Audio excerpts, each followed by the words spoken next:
Welcome to Muscle in the Morning, brought to you by IronMag Labs. Make your mark.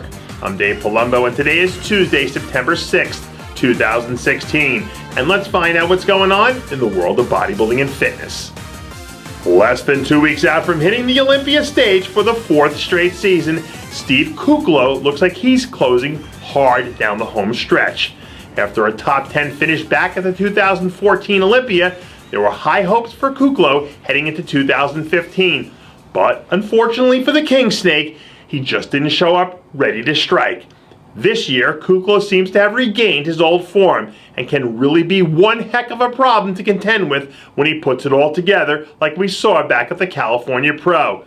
If he can find a way to hit the nail on the head, Kuclo has a real shot to find his way back to the top 10 again this season. The first Classic Physique Olympia crown will be up for grabs in a few weeks, and our old friend Derik Farnsworth certainly looks like he's going to be right there in the mix, battling it out.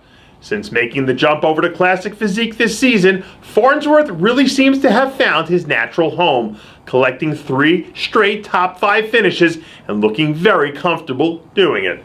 As he heads down the home stretch for his contest prep, Farnsworth really seems to be pulling out all the stops.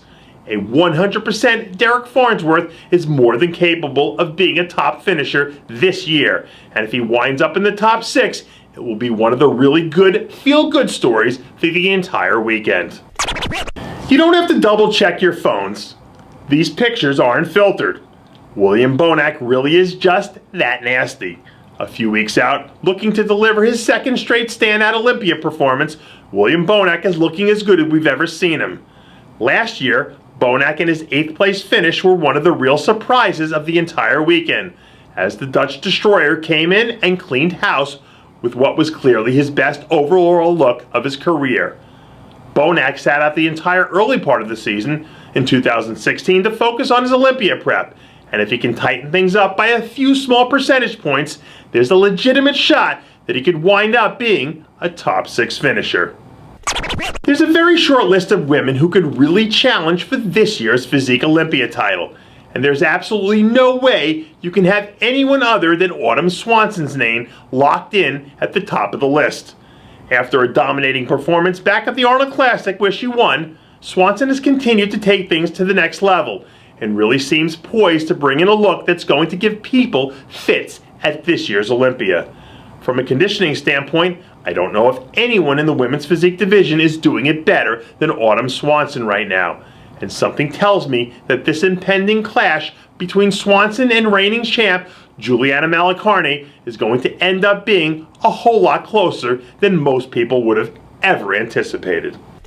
As the old saying goes, pressure can either bust pipes or it can make diamonds. And current men's physique frontrunner Brandon Hendrickson is ready to shine. After taking the division by storm earlier this season by winning the IFBB Arnold Classic, Hendrickson has had his efforts focused on one thing, and only one thing: winning the men's physique Olympia crown. During his run at the top, we still have yet to see defending champion Jeremy Boindier really push to his limits, but Hendrickson might be just the man for the job. A 100% Brandon Hendrickson is good enough to wrestle away the Olympia crown. Or is he? And in less than 2 weeks from now, we'll see if he is indeed up for the challenge. And that does it for yet another edition of Muscle in the Morning, brought to you by IronMag Labs. Make your mark.